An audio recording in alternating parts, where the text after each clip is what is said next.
También está con nosotros aquí en cabina el doctor Carlos Elizondo Mayer Ser. Doctor, te saludo porque el tema sí merece que le pongamos unos minutos de atención al tema económico. Carlos, buenas noches. Buenas noches, Pepe. Sin duda merece mucha atención. Ya lo dijo Jorge, que de esto sabe muy bien, que va para largo esto. Va para largo, es lo sí. primero que tenemos que tener. Pero lo vi optimista hacia el final. Está, como dijo, relativamente optimista respecto a México. Yo creo que lo que tenemos que reflexionar es, por un lado, cuáles son las repercusiones políticas en México de este nuevo escenario económico, y por el otro lado, cuál va a ser la repercusión en Estados Unidos en medio de un proceso electoral. Lo vimos ayer con varias de las declaraciones de los candidatos republicanos, de lo que ven esta derecha extrema como un Estado ineficaz que está generando muchos problemas de los Estados Unidos. Pero voy por lo primero.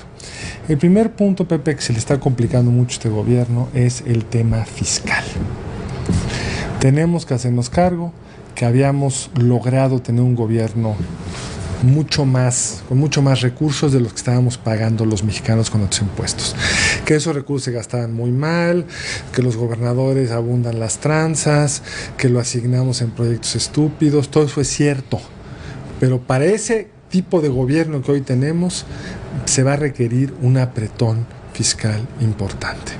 Porque a estos precios del petróleo y con una producción además de Pemex que ha caído recientemente, las finanzas públicas no cuadran. Ayer comentábamos justamente, hubo el compromiso del gobierno en materia financiera, en materia económica, de no incrementar los impuestos, salvo una catástrofe. Y en este momento, bueno, en el mundo se están viviendo momentos de pánico y México no está ajeno. Es probable entonces que pueda venir un anuncio nada agradable de un incremento fiscal. Yo creo que no, Pepe.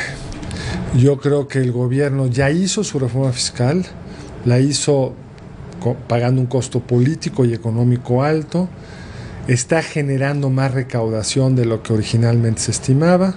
Eso ha servido para cerrar parte de la brecha por la caída del precio del petróleo. En algunos meses incluso ha sido más la recaudación extra que lo que hemos perdido de recaudación de petróleo, y sobre todo, bueno, habrá que ver al final del año, como lo discutimos en algún programa a principios de año, sí, a cuánto cierra la mezcla, cuánto nos entra por el seguro aquel, etcétera.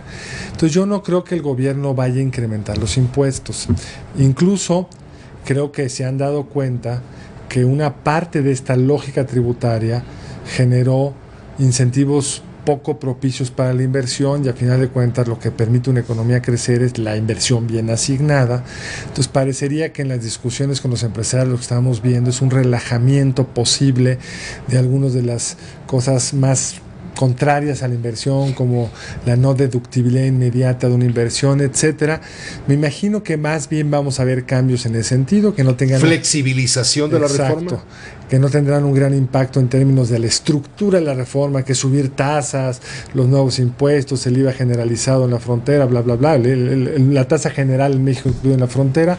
Ahí no veo yo un cambio importante. Por este lado de flexibilizar la parte del impuesto sobre la renta, que quizá tenía un costo en desincentivar la inversión. Un tema adicional que tenemos que tener presente, Pepe, es que el gobierno va a tener que tomar una decisión respecto al precio de la gasolina.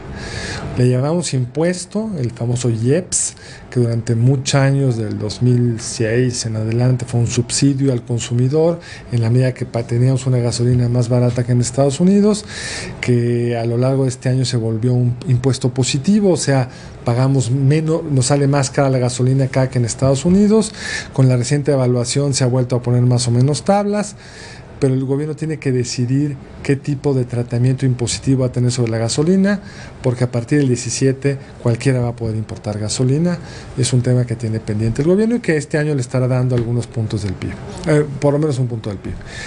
Pero creo que el grueso del ajuste, Pepe, va a tener que venir por el lado del gasto. De ahí el llamado presupuesto base cero, que discutimos el programa pasado, que no es tan base cero, porque pues hay una inercia. 80 y tantos % de ese presupuesto estás preetiquetado por ley. No le puede bajar el gobierno las asignaciones que por ley corresponden a los estados, a los municipios. Algo que cambiar la ley. Las leyes son para cambiarlas, pero tiene un costo político mucho mayor. Entonces ahí tienes una restricción importante. Y creo que desde el 2000 los gobernantes se acostumbraron en este régimen post-PRI de la alternancia a gobernar repartiendo dinero. Y en ningún lugar lo hemos visto más claro que entre los gobiernos locales, los gobiernos estatales sobre todo, donde hemos visto un incremento importante en los recursos. Incluso se han sobreendeudado muchos de ellos y el resultado no ha sido mejores bienes y servicios para los ciudadanos, sino una serie de atropellos, abusos, redes de corrupción, etcétera. Entonces el gobierno va a tener que aprender a gobernar de otra forma, o por lo menos poner un límite importante a estas formas de arreglar la paz social, pues repartiendo dinero. Entonces ese es un primer gran reto que tiene el gobierno. Y el otro que mencionábamos, Pepe, es que en Estados Unidos está surgiendo voces muy radicales que, por fortuna, en México ahora se enfocaron un poco en contra de China. El candidato a la presidencia, Donald Trump, el precandidato a la presidencia, a la candidatura republicana, Donald Trump, que ha estado ferozmente anti-mexicano, que ayer dijo que si llega a la presidencia le subiría los aranceles a los productos automotrices que vinieran de México.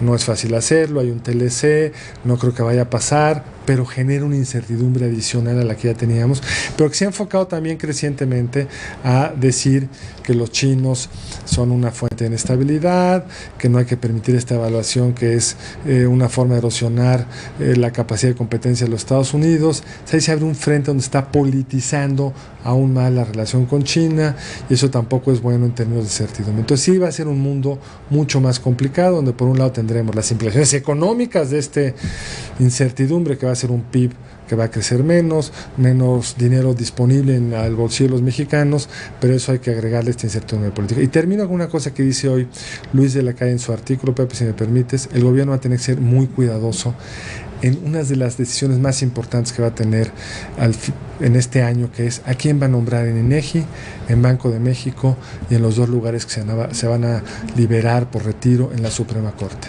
Si se va por los cuates, o como decía Beltrones, por las cuotas y los cuates, va a ser una pésima señal. Necesitamos nombramientos antes de que venzan los plazos respectivos. Para mandar señales de seguridad. Mandar señales de que se nombra gente con la solvencia técnica y la autonomía frente a los intereses políticos, que por lo menos den certidumbre en ese sentido. El doctor Carstens, Agustín Carstens, ¿podría ser reelecto? No tengo en la mano el calendario. No, sí puede. Bueno. Sí puede, digamos, es a fin de año donde le tocaría. Ha habido esta especulación de si van a traer a alguien de afuera, un tercero. En esta incertidumbre será una pésima señal. El otro es el presidente del INEGI, Eduardo Sojo, que ya no puede reelegirse.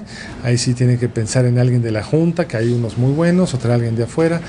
El reto es que alguien técnico, alguien que no esté vulnerada su capacidad de actuar por intereses políticos, por presiones políticas, etcétera. Y el otro son los dos ministros de la Corte, que son cruciales para devolverle fuerza y autonomía a la Corte. Muchas gracias, doctor Elizondo Mayer Serra. Gracias a ti, Pepe. Gracias, buenas noches, doctor Elizondo Mayer Serra. Por eso estamos como estamos.